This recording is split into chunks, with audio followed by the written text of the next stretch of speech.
रोशनी, अंधेरा और गुरुदत्त। नमस्कार, आपके साथ मैं हूं गीता जोशी। गुरुदत्त आज होते तो 100 साल के होते। गुरुदत्त को याद करना रोशनी और छाया के उस खेल को याद करना है जो उनकी फिल्मों को एक जादुई स्पर्श देता था। उनका कैमरा किरदारों के पीछे चुपके चुपके चलता रहता और उनके गुस्से, उनकी छटपटाहट के साथ जैसे खुद छटपटाता सा जान पड़ता था।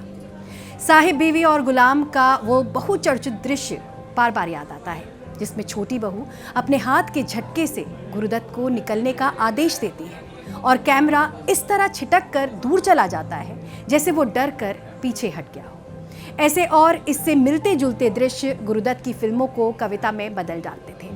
हिंदी सिनेमा में कैमरे के इतने कल्पनाशील और जीवंत इस्तेमाल की कोई दूसरी मिसाल तत्काल याद नहीं आती। लेकिन रोशनी और छाया का ये खेल गुरुदत्त की फिल्मों में ही नहीं, उनके जीवन में भी चलता रहा। एक तरफ शोहरत उनका पीछा करती थी और दूसरी तरफ उदासी उन्हें घेरे रहती थी। ये उदासी उनके जीवन से निकलकर उनकी फिल्मों में पसर जाती थी। उनके निधन के बाद कभी देवानंद ने कहा भी था, इतने नौजवान शख्स को ऐसी उदास फिल्में नहीं बनानी चाहिए थी। बहरहाल ये देवानंद थे जिन्होंने गुरुदत्त को निर्देशक के तौर पर पहला बड़ा मौका दिया था। कम लोगों को पता होगा कि गुरुदत्त नृत्य की दुनिया से फिल्मों में आए थे। वो उदय शंकर के नृत्य स्कूल में 3 साल रहे, वहां भी एक मोहब्बत की और उसकी सजा के तौर पर निष्कासन झेला। बाद में प्रभात फिल्म्स में सहायक का काम किया और फिर बाजी के रूप में देवानंद ने वो बाजी उनके हाथ सौंपी, जिसके बाद जिंदगी उनके लिए हमेशा हमेशा के लिए बदल गई। गुरुदत्त ने बहुत कम फिल्में की, लेकिन जो भी की उससे सिनेमा का नया व्याकरण बना दिया। बाजी से ही वो रंग दिखना शुरू हो गया था जो उनकी आने वाली फिल्मों में लगातार गाढ़ा हो गया। Jaal, Aar Paar, mister and missus 55 जैसी कामयाब और चर्चित फिल्मों से आगे बढ़ता उनका सफर जब 14वीं का चांद, प्यासा, कागज के फूल और साहिब बीवी और गुलाम तक पहुंचा, तब तक वो खुद जैसे एक जीती जागती किंवदंती में बदल चुके थे। इन फिल्मों को ध्यान से देखें तो लगता है वो अपनी जिंदगी की ही कहानी उनमें कह और खोज रहे थे।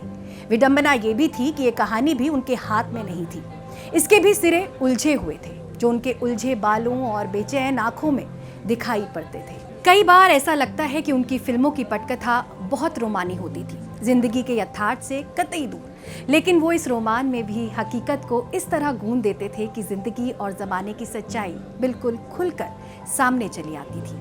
यह अनायास नहीं था कि प्यासा जैसी फिल्म के लिए उन्होंने साहिर जैसा गीतकार चुना, जिसके यहाँ भी यही खूबी रही, रोमानियत और हकीकत को बिल्कुल एक साथ देख और बयान कर सकने का सलीका। प्यासा के कम से कम 2 गीत ऐसे हैं जो इस हकीकत का आईना है, जिन्हें नाज है हिंद पर वो कहाँ है जैसा गीत फिल्म में शामिल कर उन्होंने 50 के दशक के उस गुलाबी सपने को उधेड़ कर रख दिया जिसे सब जीने की कोशिश कर रहे थे।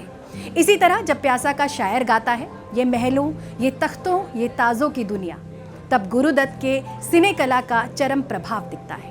एक तरफ साहिर का गीत, दूसरी तरफ सचिन देव बर्मन का संगीत, तो तीसरी तरफ मोहम्मद रफ़ी की आवाज़, चौथी तरफ भरी सभा में धीरे धीरे दाखिल होते गुरुदत्त का अपना प्रभाव और फिर वो कैमरा जो इस पूरे दृश्य को एक मार्मिक कविता में बदल डालता है।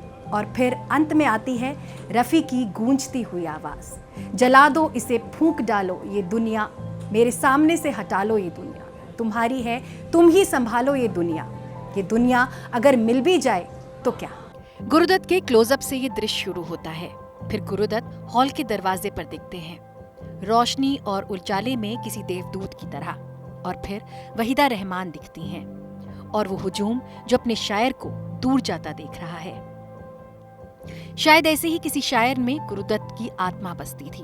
वो अभिनेता और निर्देशक रहे, उनके अभिनय की भी बहुत तारीफ हुई, लेकिन दरअसल भीतर से कहीं वो कवि थे। फिल्मों में इस कविता से वो समझौता नहीं करते थे। वो जहां तहां अलग अलग माध्यमों में चली आती थी। कहते हैं वो फिल्मों में जितने अनुशासित रहते थे, जिंदगी में उतने ही अराजक। उनकी फिल्में दुनिया की महान फिल्मों में गिनी गई। 20वीं सदी की 100 बेहतरीन फिल्मों के बीच उन्हें रखा गया, लेकिन अंततः उन्होंने ये दुनिया एक दिन छोड़ दी। ये भी एक पहेली है कि कौन सी चीज इस जिंदगी पर भारी पड़ी। ये सच है कि जिस गीता रॉय से उन्होंने सबसे विद्रोह कर शादी की, उनका कायदे से निबाह नहीं हो सका। वहीदा रहमान उनके दिल के बेहद करीब रहीं। लेकिन बहुत लोगों के मुताबिक उनके जीवन के झंझावात की वजह भी रही। शोहरत की चमक के बीच एक गुमनाम अंधेरा था जिसे गुरुदत्त अकेले जीते रहे। एक रात महज 39 साल की उम्र में वो चल दिए। पीछे छूट गई शराब, जिसको लेकर संदेह बना रहा कि इसमें कहीं उन्होंने नींद की गोलियां तो नहीं मिला दी थी। वो फिल्में जिनमें उन्हें काम करना था, मसलन के आसिफ की लव एंड गॉड, वो योजनाएं भी पूरी ना हो सकी। और मुरीदों का वो हुजूम जो लगातार बड़ा होता जा रहा है और इस नए दौर में भी उनकी पुरानी फिल्में देख चकित होता रहता है।